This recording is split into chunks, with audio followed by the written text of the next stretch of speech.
Today I want to talk about Epic the Musical. It's seriously one of my favorite things I've ever discovered on the internet. One day I just happened upon this really cool animation. Get in the water. It had this awesome bloom effect and these haunting female vocals. I'll make tidal waves so profound. Both your wife and your son will drown. No. Oh, get in the water!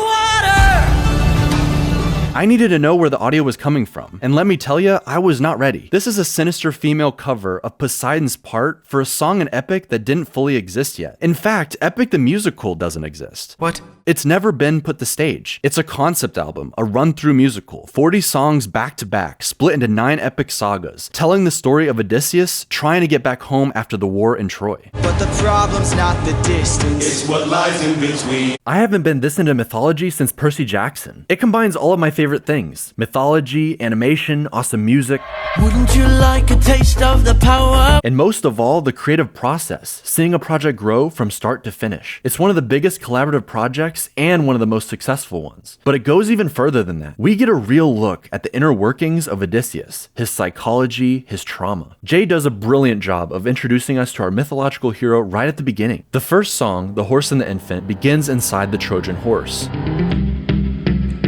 Alright, my brothers, listen closely. Odysseus rallying his men for battle against their sleeping, drunken foes. He tells them why they're fighting, gives a strategic battle plan. Do what I say and you'll see them again. Yes, sir! Diomedes will lead the charge. And then remembers why he's here. Penelope and Telemachus, I fight for us! I fight for us! He steels himself, and the battle begins. He climbs a battlement alone, and is suddenly struck by an armored monster. Zeus appears and warns him of a coming foe, unlike anything Odie has faced before. Say no more, I know that I'm ready. I don't think you're ready. Until suddenly before him is a defenseless child. Zeus warns him if he does not slay the child now, fate will end his life and endanger his family. So in just the first song, we see who Odysseus is, as a strategist and leader to his men, but also as a husband and father wishing to return home. We get to see how this musical prioritizes its storytelling, but the music gets to elevate the moment-to-moment action and story beats. We see Epic has variable pacing and sudden tone switch-ups. We see that conversing with gods is not new to Odie, but more importantly, our main character is having to consider infanticide from the king of the gods himself. Sounds about right? The next song is Just a Man, and is arguably the beating heart of Epic, setting up the themes for the entire rest of the musical and taking a major risk for a main character right off the bat. He's already contemplating his humanity and whether he'll be the same when he finally gets home, before revealing a harsh truth about this musical. Deep down I would trade the world to see my son and wife. I'm just a man. But when does a comet become a meteor? When does a candle become a blaze? When does a man become a monster? These are all things that start out harmless but become monstrous, a question posed throughout the entire musical. Now Odysseus is no longer cradling the baby. He's dehumanized it in order to do what he must do. This is very bold, having your main character do perhaps one of the most monstrous things right as we meet him. And yet, I think we all find ourselves loving Odysseus, defending him, even despite all his flaws. Would we make the choice any different? In fact, I think we focus so much on the love story of him getting back to his family that we often forget this is the inciting incident. This is the original trauma that weighs him down, that never stops affecting him. The thing that leaves him unsteady and questioning everything. It's the first domino in a long series of mistakes mistakes and choices where a mortal man has to contend with the gods, monsters, and worst of all, the monster in his own heart. If any of that appeals to you, go watch, go listen. I have a playlist in the description with all of my favorite animatics. I promise it'll be the best 2 hours and 16 minutes you've had in a long while. And afterwards, come back. We have so much to talk about. I don't know how you finish Epic and not think Jay's a genius. Not only is Epic his brainchild, not only did he write the dang thing, but he's starring in it as the star. Save some talent for the rest of us, dude. Epic's signature sound comes from Jay. He and the rest of the cast have this growl. I know you're a goddess, so let's be honest, you are Athena. Badass in the arena. They aren't afraid to add that texture to their voices, and the cast is amazing. Jay had the entirety of YouTube Shorts and TikTok talent to pick from, and somehow managed to find the actual characters. I mean, he went to school with the Athena. She sounds like a goddess because she is one. Master of war. And this musician, he just woke up one day and just realized that he was Hermes. Wouldn't you like a taste of the power? Now he's just a permanent part of his personality, like Hermes just possessed him and never let go. No, I know them. I know them. It's absolutely, I'm on the list. I am the list, darling. Seriously. Who do you think you're talking to? Boo, darling. He's also become a key part of the marketing. I mean, if Hermes is offering you something, you take it. This man is a genius. Step 1, make epic. Step 2, find a GF. Step 3, profit. I've got you, don't worry, Sassy's got you now. He even got to include his mom as the mother of Odysseus, who he plays. His dad gets to be this really cool take on Hephaestus. Hephaestus. Justice not given is forced. Why should I give in my support? He sacrificed his own cohort. Everyone brought their A game. People who just walk into the booth and voice act legendary characters and immortal beings like it's nothing. I can't picture the cast any other way. Jay also put in these little moments where it isn't singing, but a genuine reaction from the characters. Who was that? We come in peace. Captain. Enough. Finish it. No. Okay. It's treasure. What? Do you know who I am? No. Okay. A woman. You turn them into pigs. But Scylla has a cost. And it adds so much to the performance. This is before we even get into the writing. Jay took Homer's source material and elevated it. He probably called the guy a few times while writing Epic. But just like in the game of telephone, some things got changed. The first thing is he chose to tell it chronologically, starting with Odysseus, unlike in the Odyssey where it starts with legendary from the Telemachus point of view. And I think this is because it's a much more internal look at Odysseus, and I like the choice for this musical. Another is Odysseus doesn't sleep with Circe or Calypso. What's your type? I have a girlfriend. So what's your type then? My girlfriend. And what does she look like?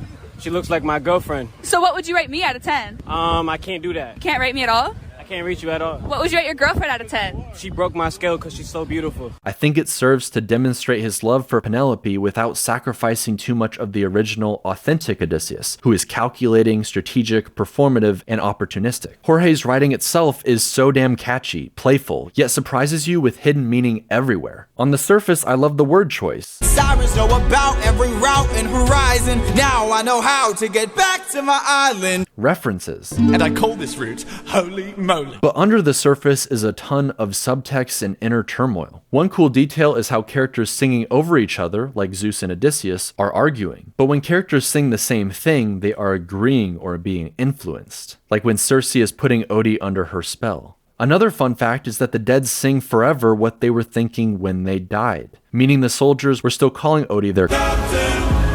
Captain! His mom still loved him even as she was, and Polites still believed Odie should Greet the world with open arms. Greet the world with open arms.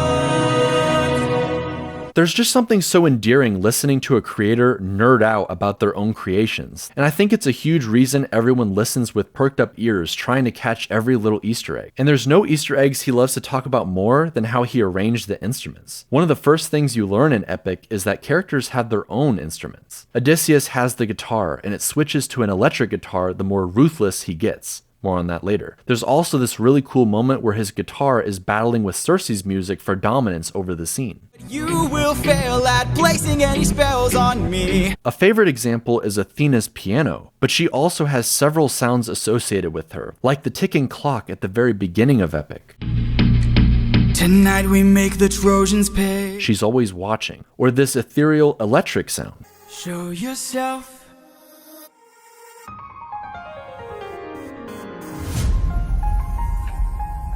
The Prophet's song is more like a classical waltz. There is a world where I help you get home, but that's not a world I know. What?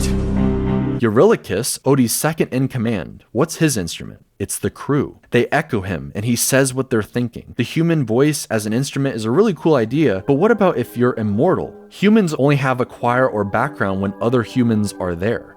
Gods can summon a choir at will, distinguishing them as mega powerful beings. But probably my favorite uses of an instrument is Penelope's viola. When Odysseus thinks of Penelope, you can hear the viola. But there are several examples where we see Penelope, but we can't hear her instrument. So that must mean that's probably not her.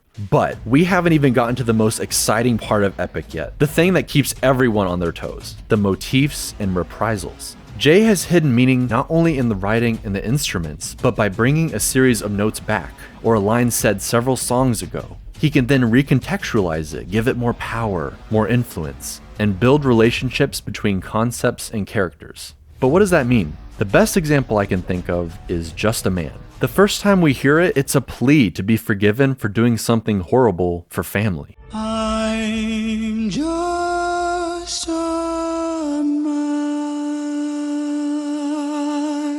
But the next time we hear it, it's the very first reprisal of Epic, and it's Athena insulting Odie. For after all, you're just Then, and there are other ways, he almost falls into Circe's seductive clutches.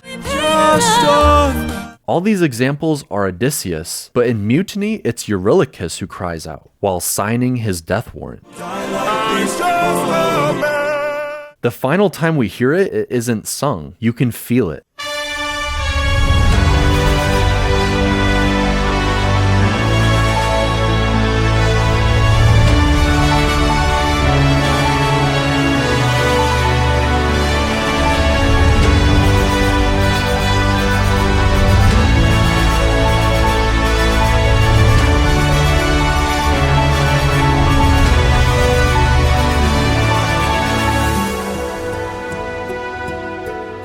Just a Man didn't have just one motif, but two. When does a man become a monster? I mentioned Warrior of the Mind, which is closely associated with Athena and eventually Telemachus, just like Legendary.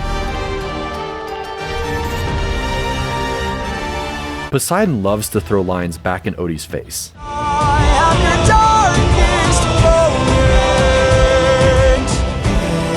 your darkest moment.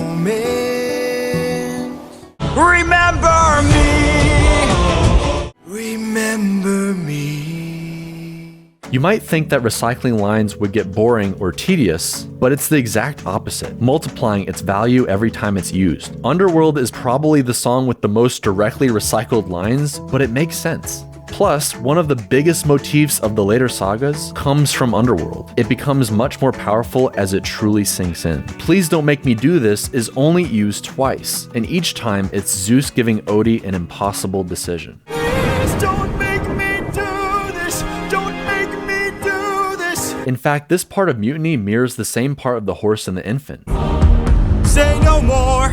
I know that I'm ready. I don't think you're ready. So much meat and hunger is so heavy. Foreshadowing the heartbreaking choices to come. But listen, I haven't even gotten to the good part yet. What this musical is truly about. Open arms versus ruthlessness. These two opposing viewpoints play tug of war with Odie's heart and the heart of the audience. From the very beginning, Odysseus stands between angels on his shoulders, Polites and Eurylochus, his childhood friends. Polites sees suspicious fire and thinks people who will help. He's a kind-hearted, naive soul. Eurylochus is a soldier. He sees potential danger and the necessity for food for his men. He wants to raid and never look back. Odysseus strategically compromises between the two, somewhere in the middle, wary but resourceful. He's been affected by the war, and Polites easily notices. Look at how you grip your sword, and I've said, why should we take what we could give? And offers a philosophy of open arms. In the same song, Polites is almost made into a mind-controlled slave,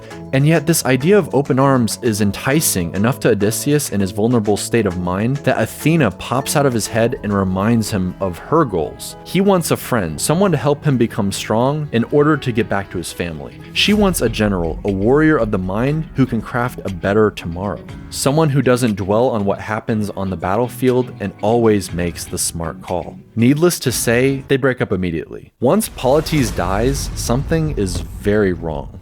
Odysseus is never the same, and the men link it to Polites, but they all forget this started with the baby. Odysseus rallies everyone, finding a way to use his grief as a weapon to get back at his enemy. But then he doesn't finish the job, citing mercy. He believes he's adopting open arms in honor of his friend, captured brilliantly by this bandana idea that'll be important later. But then in the same breath, he doxes himself, deifying himself as neither man nor mythical. Names are very important in Percy Jackson and Greek mythology. It's why he's so playful with Athena. It's why he doesn't give his name initially to the Cyclops. But when he finally gives it, he's not doing it out of mercy, like he says. He's hurting, and he's actually doing something monstrous. Afterwards,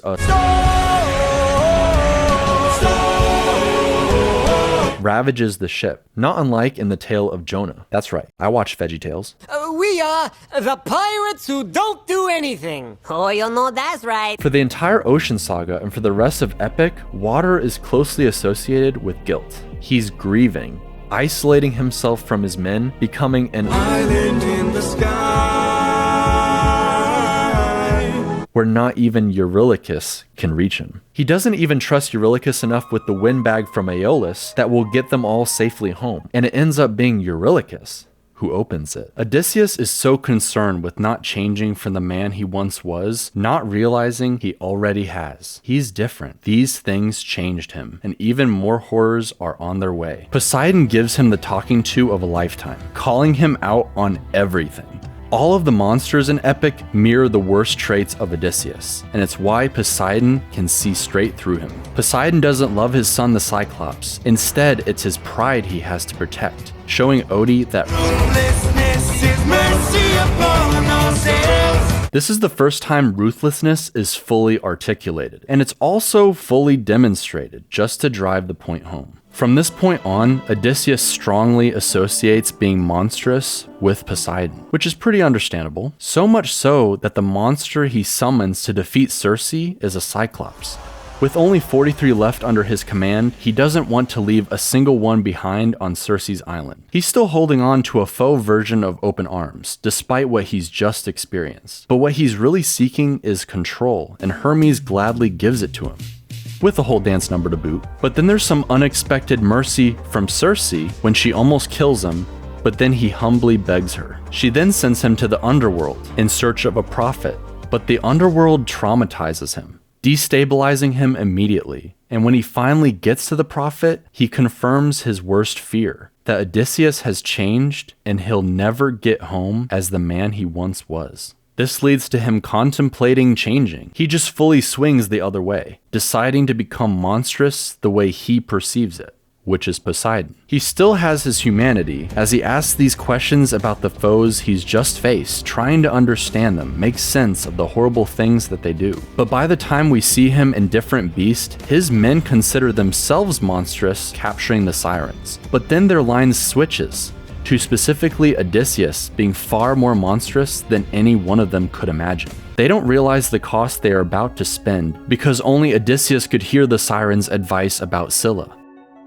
None of the characters can properly apologize. None except Eurylochus, who doesn't know what's about to happen, who knows Odysseus better than Penelope does right now, and notices how quiet he is, who gives a serious, heartfelt apology, something he wanted to do right after the Ocean Saga. And Odysseus hands him a torch. A lot of people don't like Eurylochus in this moment from Odie's perspective, but Eurylochus has gone through most, though not all, of the trauma Odie has been enduring alone. While Odie has been closing himself off, Eurylochus has been quietly shifting. But what happens in Scylla's lair is a clear breaking point. Eurylochus knows Odie might deflect, make up excuses for the gods to get out of this confrontation, but he calls him out. This is Odie's brother-in-law, by the way. Then, Eurylochus basically commits self-smite by God as Zeus revels in making Odysseus choose under distress. This is the first look at ruthlessness by a character who legitimately enjoys it. Polyphemus is Odie's wrath, his rage. Circe is his manipulative yet protective nature. Scylla mirrors Odysseus because they're doing what they must to survive. Poseidon is the pride Zeus thinks he's uncovering and justified in exploiting, by simultaneously looking like the most smarmy, prideful bastard the gods have ever seen. Ruthlessness comes from the gods and the world they've created. Athena and Poseidon seem to preach it, and later we see all the gods are terrified of Zeus. Poseidon at one point literally says he can't forgive, even if he wanted to. It's like either Zeus created this philosophy from on high, because of course he did, he's the strongest there is, or there's an even higher principle that the very gods must follow. Whatever the case may be, Odie sacrifices all of his brothers, including Eurylochus, for the chance to see his son and wife again. In fact, you start to notice every time he is about to do something monstrous, he says her name.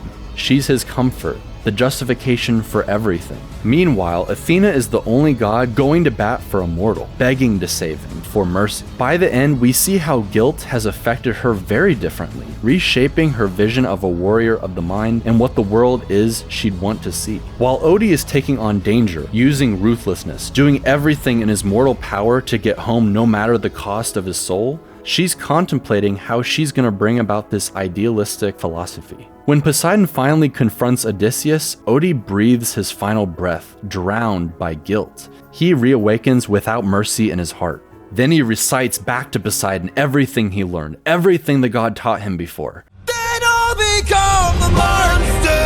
Didn't you say that ruthlessness is mercy upon all? All right. Please. As bad as Odie is at this point, as horrible and monstrous as all the creatures of the deep and the petty gods are, the most monstrous character is clearly Antinous, the suitor. The things he wants to do are disgusting. That being said, he does have the best villain song, no question.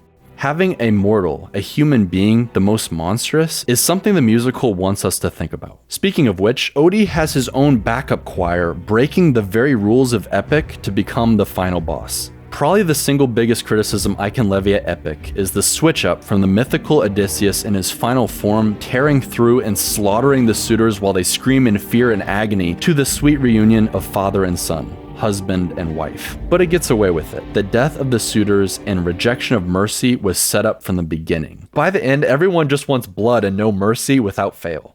Telemachus' song breaks up the tension, and the meeting of Athena wraps up the theme in a nice neat bow. Jake kinda gets to have his cake and eat it too.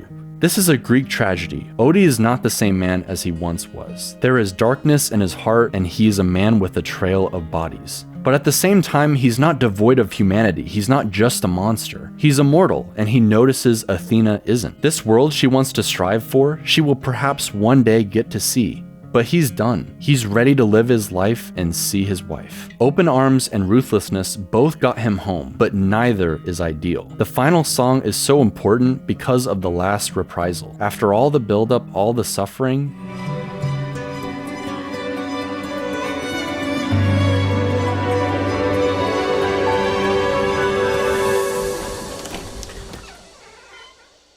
Penelope is the most beautiful thing he could ever see. When they finally embrace, we feel the swell of the trumpets, telling us what he's been all this time.